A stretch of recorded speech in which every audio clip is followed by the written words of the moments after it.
Welcome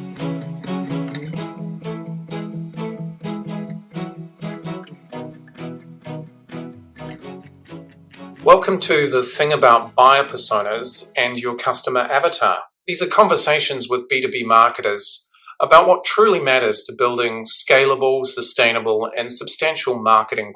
Today, I'm joined by Sarah Kesley, a business and commerce graduate who's found a home in product marketing, marketing communications, podcasting, and more. Welcome, Sarah. Tell the listeners a little bit about the One Up Project podcast and what spurred that project. Hi, Sam. Thank you so much for having me. Stoked to be here, of course. Yeah, so I started my podcast, The One Up Project, probably almost 3 years ago now, and it came out of a conversation I was having with someone around New Zealand's retirement scheme and how you can basically make that work more effectively for you. And that person was telling me, did you know you could do this? Did you know you could do that? And I didn't know that I could do any of it. And so I was very frustrated that no one was teaching me what felt like life's basics in a relatable and approachable way. So I decided to start up my own platform, I suppose, where I could have those conversations in the style that I felt really meant that I could go and action those things we spoke about and then share those lessons in that journey with an audience. And from there, it's kind of developed from mainly financial literacy into a personal growth kind of journey and podcast as well. So a financial literati, go. And I guess more recently, you and I co-hosted a YouTube live stream broadcast series. Tell the listeners a little bit about that experience and the lessons that you learned about that process. Yeah, well, I guess comparing it to podcasting, live streaming is a completely different ballpark in the sense that there's no room for editing, no real room for mistakes. And it's a different type of feel that the audience has as well. And it can be a lot harder to get across that authentic, candid kind of feeling that a podcast can give you through editing, because you need to try and create that feeling live, which I think is a lot more difficult to do.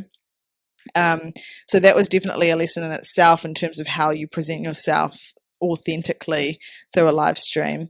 I think the prep work that goes into it is a lot different, because you really do need to be fully prepared for what you're about to say, have quite a good understanding of what you're talking about, so that if you're, reading a part of a script that doesn't make sense, you can kind of pull that back quite quickly.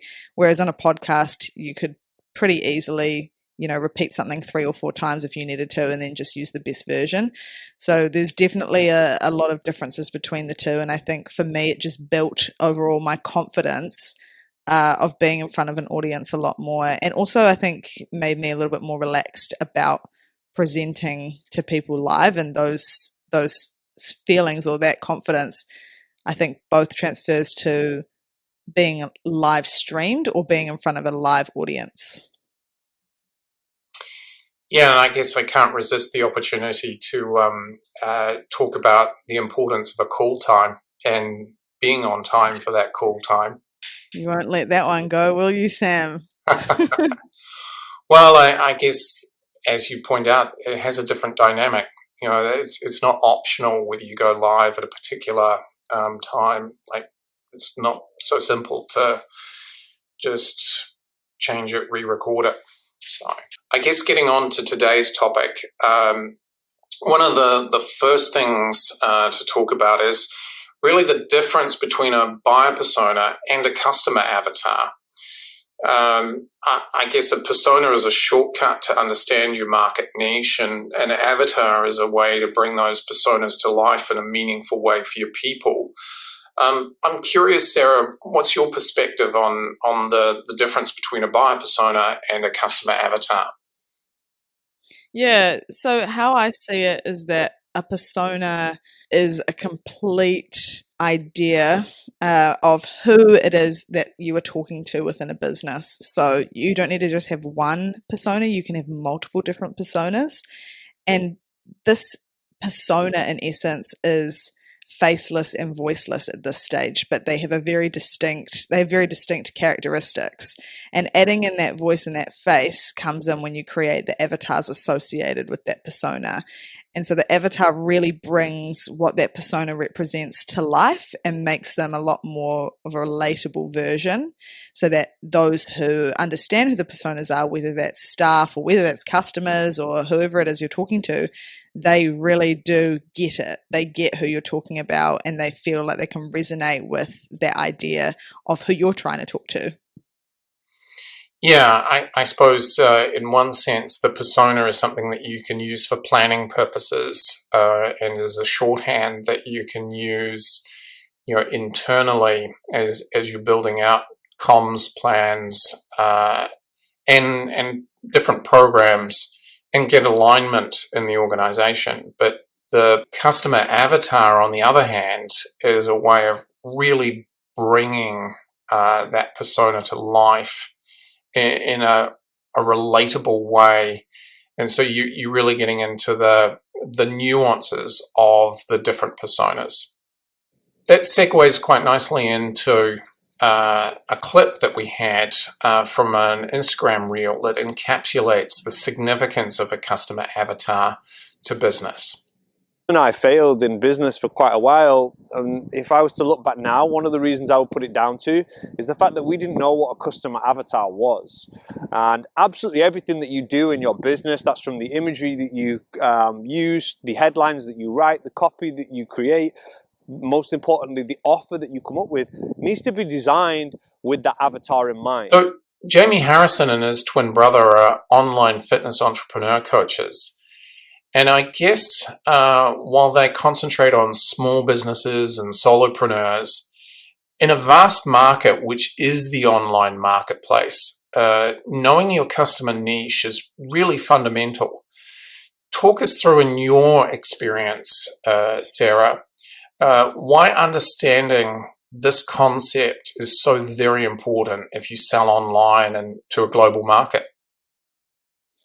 Yeah, I think people often talk about the importance of knowing your customer, and that is definitely a part of this, in the sense of, if you're selling online, you've got to, and that is who you're starting with as your audience. That's a very broad group of people. So the value of having a persona is working out who exactly you're talking to. And so what you're trying to build as an online presence or with an online personal brand is trust with those people that you're trying to talk to. And you can only build trust if you have a level of understanding of who they are, so that you can create content that is relatable and relevant to their life. So it's extremely important to have an understanding of this when you are creating content, because you're going to have that person in mind. What would they want to hear about? How did they want to be spoken to? What resources would they go and listen to and want to seek out? And that's the kind of stuff that you want to share and build your platform around. And when you do that, you build this really strong connection with those people you're trying to talk to. And so they then feel, in essence, that you know them personally and what they care about and what they want. So when it comes to you then trying to sell something, they trust that you'll know what's in their best interest, and then you should have more success when it comes to, conversions and everything like that. Yeah, I guess this is the thing, that people buy from people, and you don't buy from somebody that you don't know, like, and trust. And it's fairly fundamental, if you're trying to build a relationship at a distance or online, that you're really clear about the essence of who you're there to serve. And I think that is something that small business people, and actually large business, enterprise businesses, often think that because they exist in the market already, that people should know who they are and be able to know, like, and trust instantly. Probably the easiest way of putting it is that I see it as being quite fundamental to how you build a brand. And a brand is all about how you make connection with the marketplace. And I guess I'm curious, Sarah, for you to unpack how knowing your customer and your niche or your segment has really benefited you in building up the One Up project. Yeah, I think this is a really interesting thing to reflect on because I didn't have any intention of, I didn't intentionally talk to a specific audience because I didn't really know what was to come of the podcast. But actually, I was talking to a specific audience because who I was talking to was myself, like different versions of myself all around New Zealand, and people who were going through the same thing as me. So naturally, just being as authentic as possible meant that what I was saying, what I was going through, resonated with a certain group of people. And so they felt like they could connect with me on a deeper personal or emotional level because we were going through the same things. So I would understand them. And I think that for me, the main purpose of having the podcast was to build a community essentially where people felt safe to ask questions, to learn, and then to go and action that information. And so from a community perspective, it was all about people buying into the vision that I had and feeling a sense of belonging from that vision, which was that everyone should feel comfortable to ask questions about things they don't know about, and everyone should have the freedom to make decisions that align them with the life they want to live. So that was really my thing that I unknowingly was getting people to buy into through having a certain persona. And I think had I have actually strategically sat down and worked that out and maybe worked out what content specifically would have resonated with that audience, I probably would have built a bigger audience faster than I already have. And so now I'm only just starting to realize, oh, okay, like this is who I'm talking to. And so now I need to double down on that and actually get a little bit more specific about who I am talking to, because I think in many ways what I've seen play out within my industry or my space in podcasting is that the more connected you are to your niche and the more set that is, the not necessarily easier, but the more likely it is that that audience is going to stay loyal and come to you because that group feels so strongly about that thing. And so staying broad can sometimes penalize you in that way. But yeah, it's taught me so much throughout growing a community for sure. Yeah, so in another way of putting it is that you've discovered your customer avatar and the persona that you're going after as a result of actually putting content out there. So I guess the easiest way of putting it is that, we discover who our personas are via different methods. It's more a question of being open to looking at the significance of a persona and what it means to your business than necessarily just completing the exercise and ticking the box. Is that fair to say? Mm. Yeah, absolutely. Like it's about working out who is that person that you're wanting to talk to and what are you asking that person to buy into and join, because they're only going to join something that they care about. So you really have to know who they are to know what they would care about. And so it's a persona exercise, and moving through that is beyond a tick a box activity. This is a necessity to build a stable and sustainable brand. Yeah, and so having gone through the process of persona discovery and subsequent avatar development, what are some of the insights that you had about the process and some of the obstacles and common misconceptions or mistakes that there are about applying this concept of discovering your persona and bringing your customer avatar to life? It's a big process to sit down and, depending on the size of your business and I guess what kind of brand you have, from my experience, it has been a big process to interview people and to talk to as many relevant people as possible and to collate all of those findings into something that is understandable and readable, and then find the patterns and the themes throughout that, and then apply that to whatever it is you're thinking around who your personas are. And I think you can never talk to too many people, whether that is the customers you already have or the people within your business or whoever it is. You can't talk to enough people. And I think a wide variety of perspectives is going to give you the most rich data that you can then pick themes and patterns out of. One thing that is really, really crucial and that can pose challenges if it's not there is that everyone needs to have buy-in. So everyone needs to buy into the process and fully feel like they believe in it, and they believe that this is going to be a useful activity, and they believe that the personas are correct as well. So I guess that concept of alignment, and I guess the other concept is really about sponsorship, making sure that you have sponsorship from above to enable you to get alignment across different departments. I guess one of the common mistakes or misconceptions that I've come across is that they're just for marketing and they don't really relate to the rest of business. And, they're not particularly relevant to sales. Sales do their job.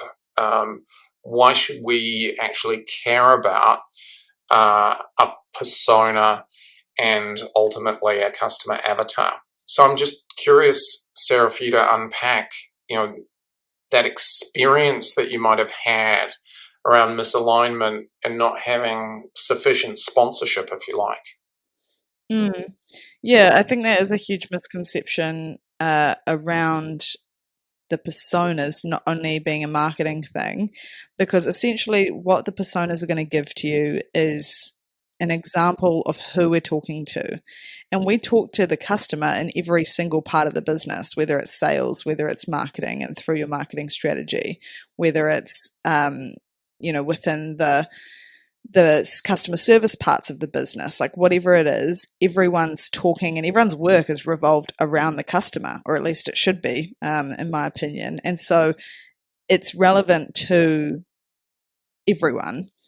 And if you don't have the strong sponsorship of those who are at the top, essentially, then it kind of bleeds down into the rest of the team where people don't feel like it's relevant to them. Because if the person who we rely on to make the right decisions or have the perspective will be leading the vision, especially because, the person who either the founder or the CEO or whoever's making the decisions, they're usually the one who leads the vision.